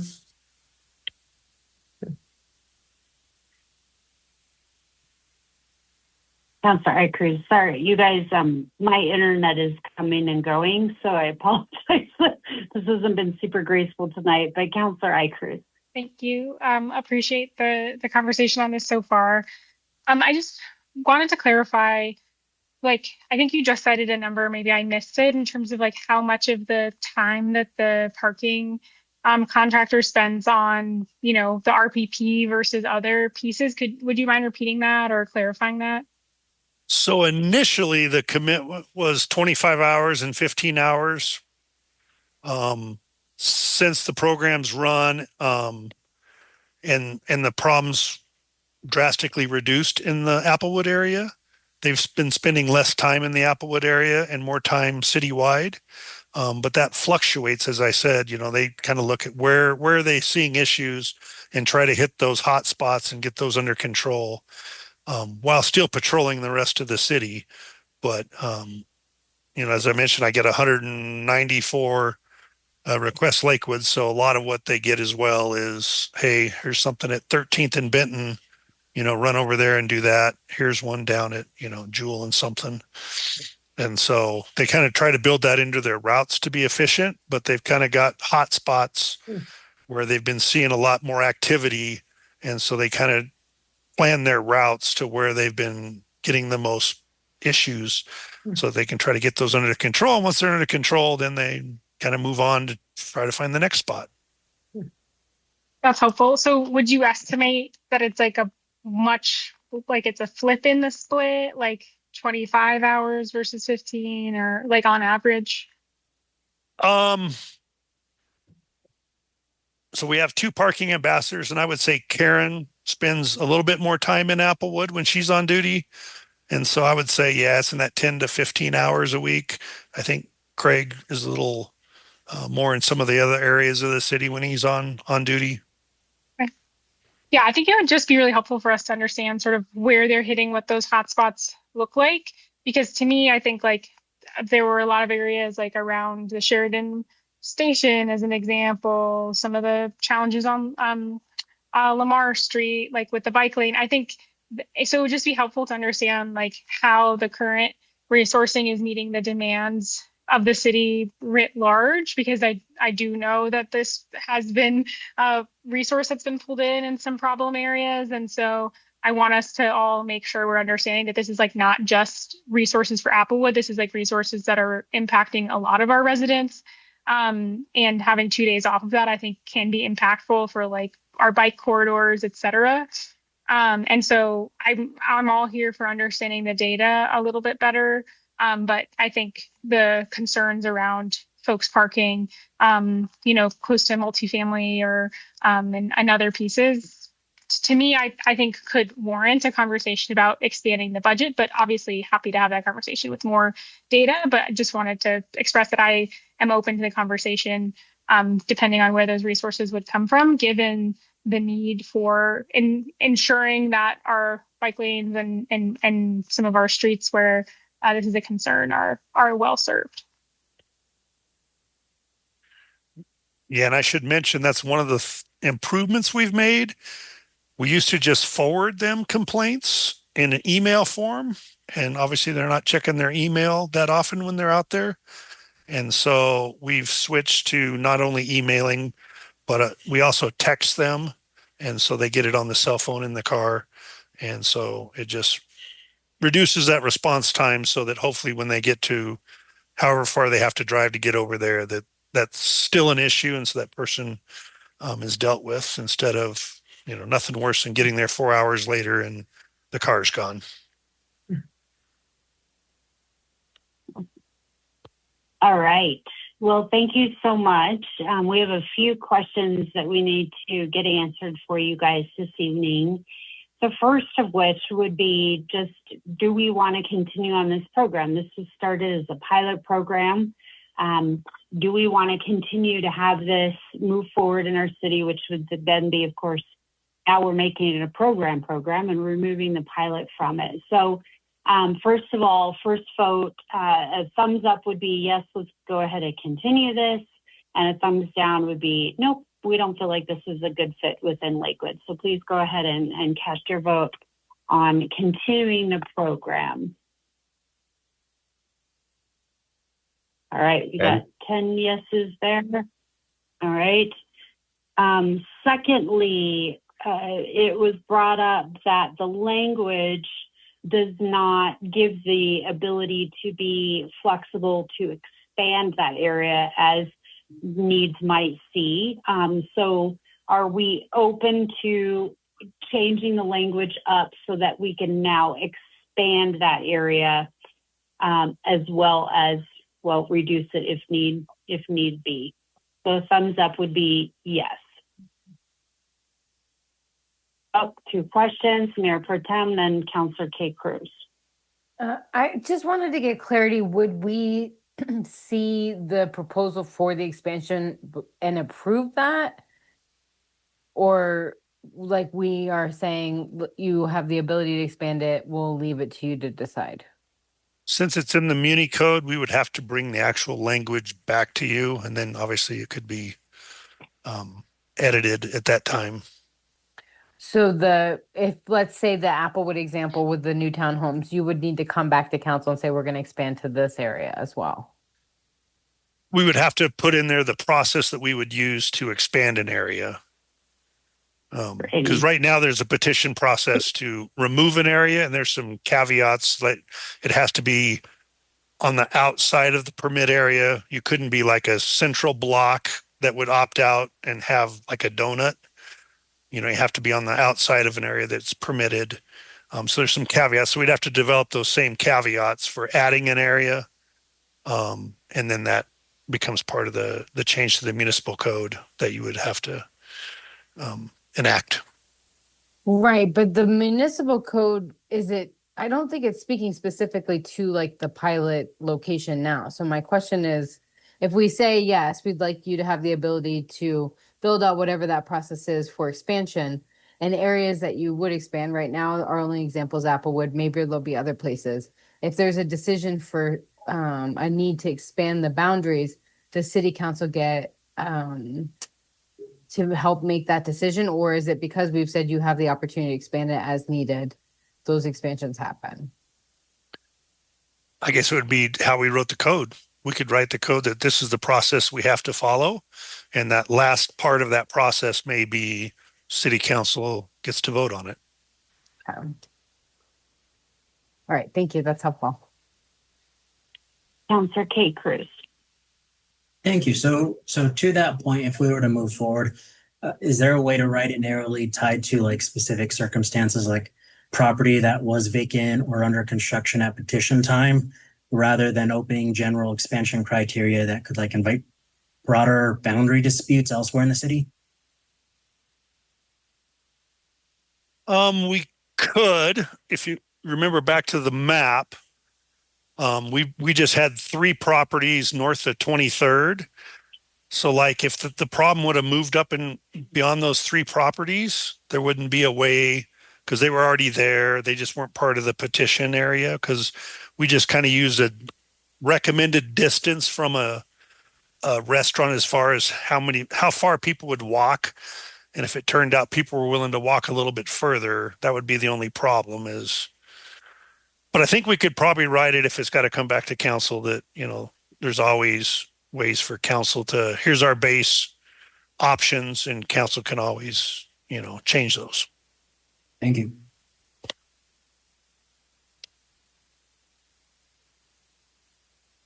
Oh, I thought we had one more hand up. Let's see. I originally did, but my question was answered. Okay, thank you for me not losing my mind. All right, the Councilor Icruz. Thanks. And this is maybe less a question for staff, more a question for fellow counselors.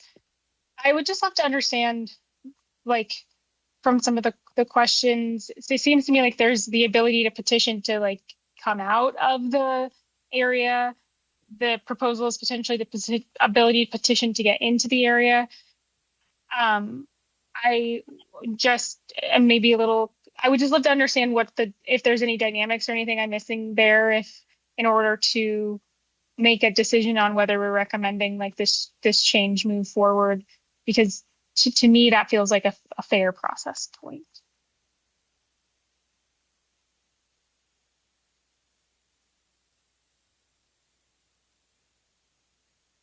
I think we lost the mayor. Oh, no, I'm here. Oh, okay. I thought this was a question for Mike.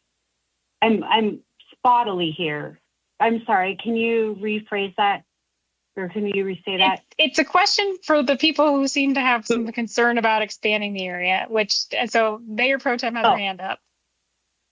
Oh, Yeah, okay. I'm happy to not- talk about the example that, like the example that we're using here with Applewood. I think that the fact that they have 31 spots, 10 additional spots, 15 spots in front of them, and they are concerned that they're being excluded from this may cause potential for the problem that we were trying to solve for initially with all of the street parking with the Brewskis.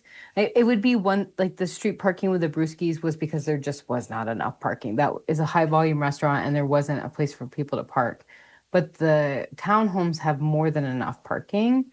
And so I am concerned that if we just aren't like using data to drive this forward and letting folks petition in, that we're sort of then circular coming back to the problem that we were originally solving for.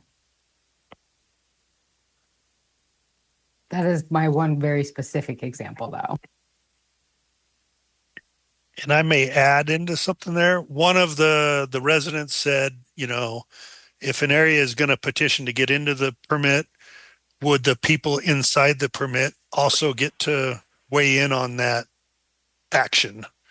So that could be something that we have in there is it's not just the people that want to come into the permit area, but they also got to get a certain percent of the people already in the permit area to agree to allow them to come in. Might be a way to deal with it.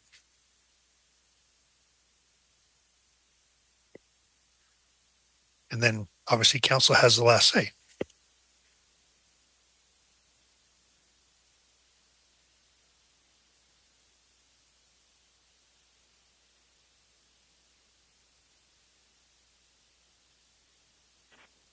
Can you guys hear me? I see lots of frozen faces. I did. Okay. We can. Mayor Pro Tem, can you maybe manage the rest of these votes? What I'm hearing is so spotty. I can't manage getting the feedback from everybody in an effective way. Yeah, happy to help. So, pointing everyone's attention to the staff memo, because I think that's what we're following along. So if we landed on we want to keep the parking permit program, correct? So we've got that. I think the next thing that staff's asking for is, do we want to increase, I have a question. Councilor Black, did you have a question? We were actually in the middle of voting on the being able to petition into the parking permit program. So did you have a question on that? Yeah, well, more a comment, but on that specifically, I just feel personally kind of learning about this and actually hearing the feedback from many of my co-counselors just now. It's difficult for me to know how to vote on this particular issue that's coming up. It almost seems like if we're moving from a pilot program into a program, we need some type of standards that we would all look at. To your point, Mayor Pro Tem, about we really need, this needs to be data driven. It can't just be a sense of this neighborhood sort of wants to participate, but what are the factors around actual participation or not? And I'm just wondering, is there a possibility where we table this specific vote on whether or not the specific group can opt in or opt out and sort of get a bit more structure around this program, since it's moving from a pilot program to an official program? Right now, I'm just a little bit unclear in my own mind how I would vote on this particular one. Thanks for that. Mayor, can you hear me? Because I would look to you. Could we punt this? Okay. Or should we, let's vote then. Are folks okay if we take some more time moving from pilot to program and then come back to this decision on whether or not people should petition in?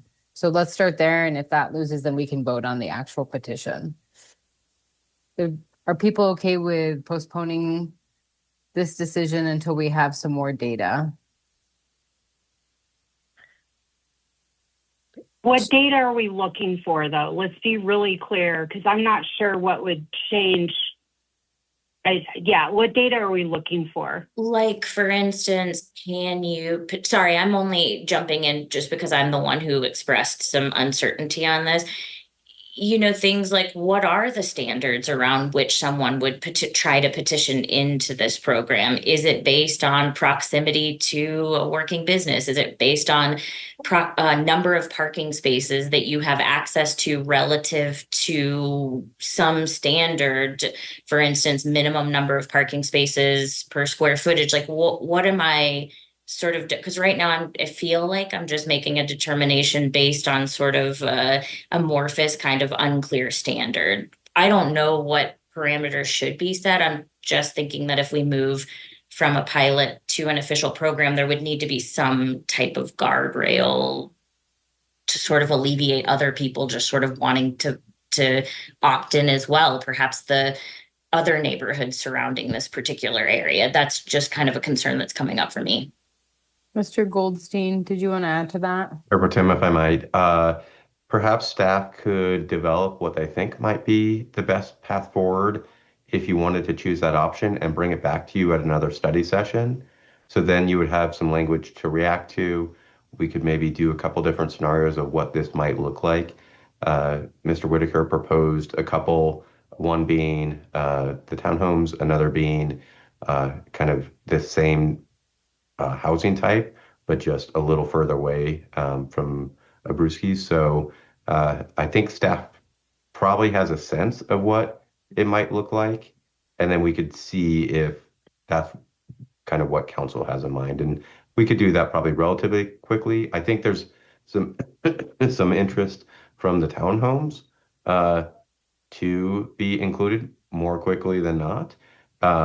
But we could get it back to you in a reasonable amount of time. Well, let's be sure we're clear on with that caveat. Can you guys hear me? Yes.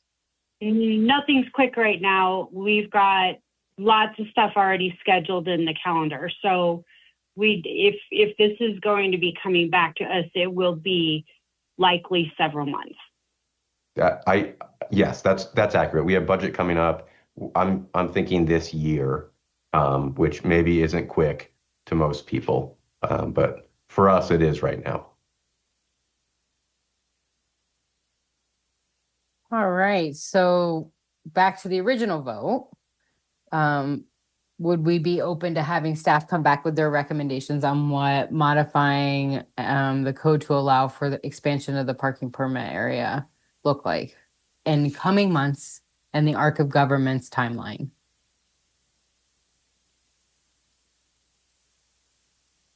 Okay, that looks like 10 yeses. Okay. And then sorry, Mayor, we didn't do this vote, did we? Increasing from 5 to 7 days. So I think this is... We've not done that yet. And I believe this is the final question we have to answer for this evening. So would we be open? We saw the recommendation, some of the cost.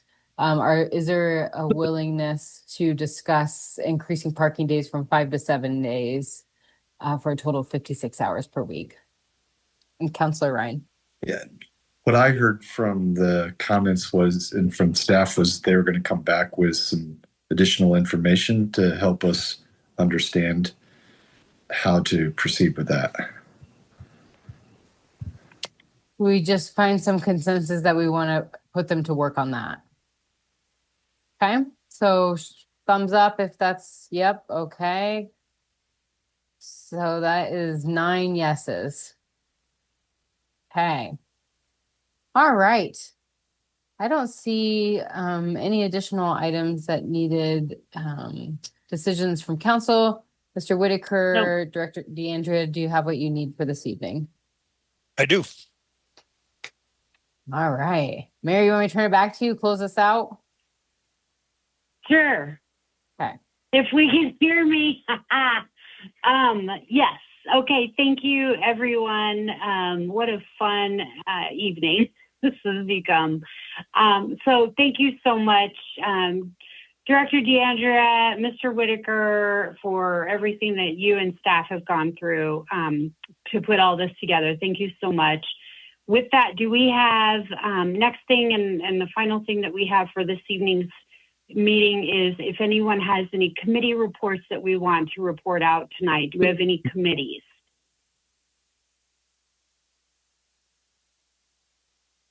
Councillor Icruz and Councillor Lowe. Thank you all. Just wanted to provide a brief update from our Budget and Audit Board meeting last week that followed kind of the study session we all had. So we talked about a couple of things, and thanks to Councillor Sinks and Councillor Nystrom who came and joined us. I think we had a robust agenda. Mr. Peterson and staff talked about our facilities updates and some of the changes to HVAC that are being made and some of the investments there. And I think kind of showed us a little bit of a window into how challenging this budget is going to be when we learned that there's around $5 million in total for all sort of like new investments from both public works and from facilities, right? And some of these facilities upgrades and expenditures. So it's going to be challenging as we look at the budget in the coming months. I would also say we talked about the potential proposed ballot question and just affirmed, I think, some of what we had heard from the consensus from the study session regarding making a more restricted and targeted ballot question instead of sort of a broad inclusion of certain items and really focusing that on public safety and road and traffic safety. So we're going to be buttoning some things up and sending that in to staff for in preparation for our vote on August 24th on this matter. So if you have any questions or thoughts on that, please reach out to me and appreciate everybody's hard work on this so far.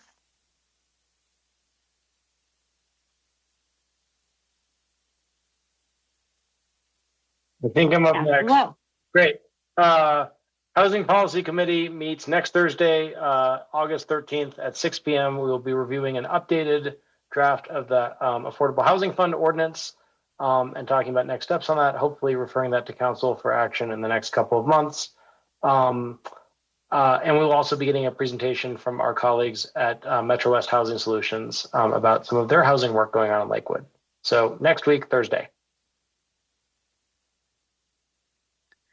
All right. Just real quick from screening committee, we have we always have LAC positions available, but more importantly, as importantly, I'd like to point to a at-large planning commission vacancy that we have, as well as a member of our ad hoc oversight committee has moved out of the community. And so we do have to fill that vacancy. And so please, if you have folks in your communities, August 9th is the deadline, refer them to the website to apply. And that's it. All right. Thank you, everyone. And with that, seeing no further business, we'll go ahead and adjourn our study session this evening at 9:02 p.m. Thank you all. Have a good night.